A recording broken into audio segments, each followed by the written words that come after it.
अब तक हमने इंसोलेशन, टेम्परेचर और हीट बजट पढ़ा। आज हम पढ़ेंगे वायुदाब की पेटियाँ अर्थात प्रेशर बेड्स।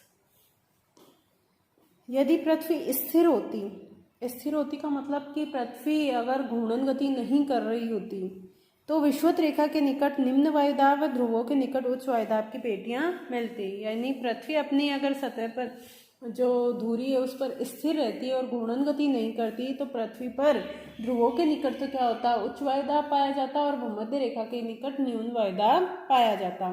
क्योंकि भूमध्य रेखा पर जो सूर्य तप होता है उसकी मात्रा सर्वाधिक होती है तो वहां पर न्यून वायुदाब पेटी पाई जाती और ध्रुवों के पास में टेम्परेचर न्यूनतम होता है, इसलिए वहां पर उच्च वायुदाब की पेटियां पाई जाती। परंतु पृथ्वी की घूर्णन के कारण उपरोक्त दोनों पेटियों के अलावा दोनों ही गोलार्धों में वायुदाब की ओर दो दो पेटियां पाई जाती है। इस प्रकार वायुदाब की कुल 7 पेटियां ग्लोब पर देखने को मिलती है जिन्हें कि प्रेशर बेल्ट्स के नाम से जाना जाता है। तो अगर हम बात करते हैं पृथ्वी पर प्रेशर बेल्ट्स की तो अगर हम बात करते हैं प्रेशर बेल्ट्स की तो हम देखते हैं कि भूमध्य रेखा के निकट 5 डिग्री उत्तर और 5 डिग्री साउथ के मध्य पाई जाती है न्यून वायुदाब की पेटी और ध्रुवों के निकट क्या पाई जाती है, उच्च वायुदाब की पेटी। उसके अलावा अगर सामान्यतः पृथ्वी घूर्णन गति नहीं कर रही होती, अपनी दूरी पर स्थिर होती तो ये 2 वायुदाब की पेटियां पाई जाती। यानी 3 हो गई, 2 ध्रुवों पर उच्च वायुदाब की पेटी और एक मध्य में भूमध्य रेखीय न्यून वायुदाब की पेटी। और हवाएं क्षैतिज पवनें उच्च वायुदाब से न्यून वायुदाब की ओर प्रवाहित होती। लेकिन क्योंकि पृथ्वी अपनी सतह पर स्थिर नहीं है बल्कि दूरी पर स्थिर न होकर क्या करती है, घूर्णन गति करती है, तो घूर्णन गति के कारण 2 अन्य वायुदाब की पेटियां भी यहाँ पर पाई जाती है। उत्तरी गोलार्ध में ये हो गई भूमध्य रेखीय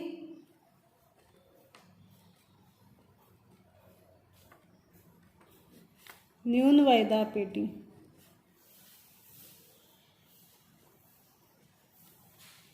ये हो गई उपोष्ण कटिबंधीय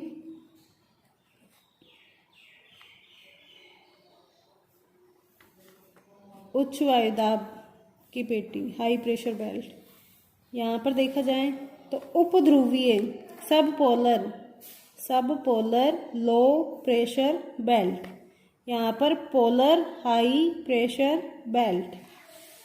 यहाँ पर बात की जाए तो फिर से दक्षिणी गोलार्ध की उपोष्ण कटिबंधीय यानी ट्रॉपिकल सब ट्रॉपिकल हाई प्रेशर बेल्ट, यहाँ पर सब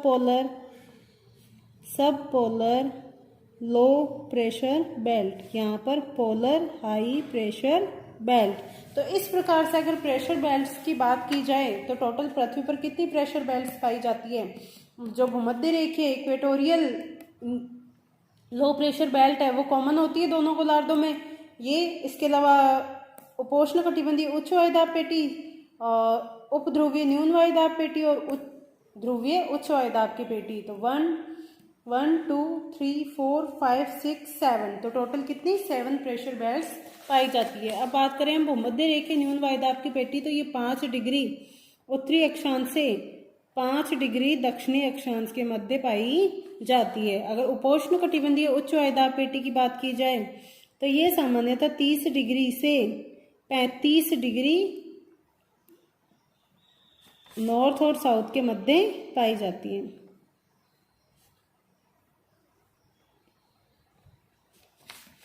अब बात की जाए उपध्रुवीय न्यून वायुदाब की पेटी की तो ये 60 डिग्री से 65 डिग्री अक्षांशों के मध्य पाई जाती है।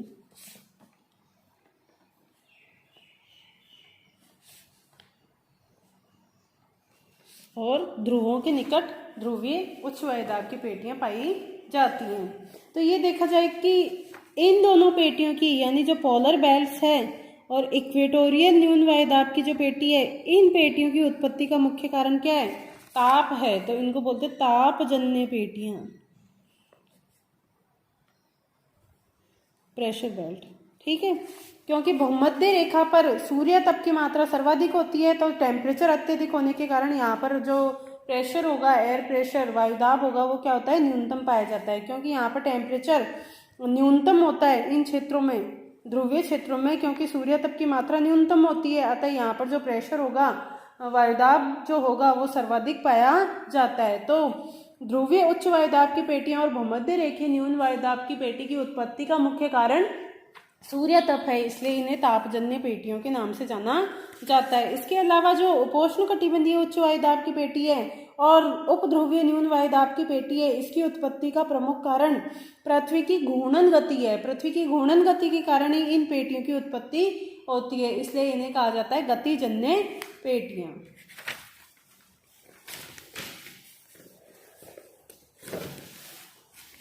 तो सबसे पहले हम बात करते हैं विषुवत रेखीय न्यून वायुदाब की पेटी। तो इस पेटी का विस्तार विषुवत रेखा के दोनों ओर 5 डिग्री अक्षांशों तक मिलता है, यानी भूमध्य रेखा के दोनों ओर 5 डिग्री नॉर्थ से 5 डिग्री साउथ के मध्य भूमध्य रेखीय न्यून वायुदाब की पेटी पाई जाती है। परंतु यह विस्तार स्थायी नहीं होता। वायुदाब पेटियों का यह आदर्श वितरण माना जाता है कि 5 डिग्री नॉर्थ से 5 डिग्री साउथ के मध्य भूमध्य रेखीय न्यून वायुदाब की पेटी पाई जाती है। ये इसकी आदर्श स्थिति है, लेकिन सूर्य के उत्तरायण और दक्षिणायन के साथ साथ वायुदाब की पेटियां भी उत्तर और दक्षिण की ओर शिफ्ट होती रहती हैं। सूर्य के उत्तरायण में दक्षिणायन के साथ साथ इस पेटी का खिसकाव भी होता है। विषुवत रेखा पर साल भर सूर्य की किरणें लगभग लंबवत पड़ती है, जिसके कारण यहाँ पर टेम्परेचर जो होता है वो सर्वाधिक होता है। अधिक तापमान के कारण इस क्षेत्र की वायु क्या होती है, गर्म होकर ऊपर उठती है, जिससे यहाँ पर न्यून वायुदाब की पेटी का निर्माण होता है। अर्थात यहाँ पर निम्न भार का संबंध क्या होगा, हाई टेम्परेचर से होता है।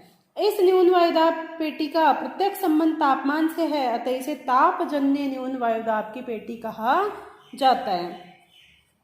एक मुख्य विशेषता यह है कि ये जो पेटी है, कौन सी, भूमध्य रेखीय न्यून वायुदाब की पेटी है, यहाँ पर क्षैतिज पवनें नहीं चलती। क्षैतिज पवनें क्यों नहीं चलती, कि जैसे ही पवनें यहाँ पर पहुंचती है वैसे ही क्या होता है, यहाँ पर टेम्परेचर सर्वाधिक होता है। तो टेम्परेचर सर्वाधिक होने के कारण जैसे ही हवाएं इधर की ओर आएगी तो क्या होगी, धरातल के संपर्क में आके गर्म होगी, गर्म होकर ऊपर की ओर उठना प्रारंभ कर देगी। इसलिए यहाँ पर क्षैतिज पवनें नहीं चलती, बल्कि कौन सी पवनें चलती है, ऊर्ध्वाधर पवनें चलती है, जिसको वायु तरंग के नाम से जाना जाता है।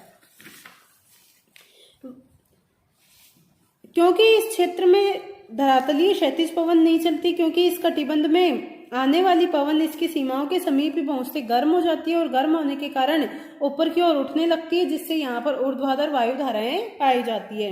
वायुमंडलीय दशाओं के अत्यधिक शांत रहने के कारण इस कटिबंध को डोल्ड्रम या शांत कटिबंध भी कहा जाता है। अर्थात भूमध्य रेखीय न्यून वायुदाब की पेटी वाले स्थान पर क्षैतिज पवनें नहीं चलती, बल्कि यहाँ पर ऊर्ध्वाधर वायु तरंगे पाई जाती है। इसलिए यहाँ पर मौसमी दशाएं वायुमंडलीय दशा के अत्यधिक शांत रहने के कारण इस कटिबंध को शांत कटिबंध या डोल्ड्रम पेटी के नाम से भी जाना जाता है। जुलाई महीने में इस पेटी का विस्तार उत्तरी अफ्रीका में वह भारतीय उपमहाद्वीप पे 30 डिग्री उत्तरी अक्षांश तक हो जाता है। ये हमने देखा था कि जैसे ही सूर्य का उत्तरायण होगा, क्योंकि 21 जून को सूर्य कर्क रेखा पर लंबवत होता है, तो जिसके कारण क्या होगा, ये जो भूमध्य रेखीय न्यून वायुदाब की पेटी ITC-Z वाला जो क्षेत्र है, इसका खिसकाव भी उत्तरी गोलार्ध में हो जाता है और यह लगभग 30 डिग्री उत्तरी अक्षांश यानी हिमालय के पर्वतपदीय क्षेत्रों तक पहुंच जाता है। जनवरी में, क्योंकि 22 दिसंबर को सूर्य मकर रेखा पर लंबवत होता है, अतः जनवरी के आसपास यह पेटी हिंद महासागर में 10 डिग्री दक्षिणी अक्षांश से और महाद्वीपों पर इस पेटी का खिसकाव लगभग 20 डिग्री दक्षिणी अक्षांश पर हो जाता है। अर्थात सूर्य के उत्तरायण और दक्षिणायन के साथ साथ इस पेटी का भी खिसकाव उत्तर व दक्षिणी गोलार्ध में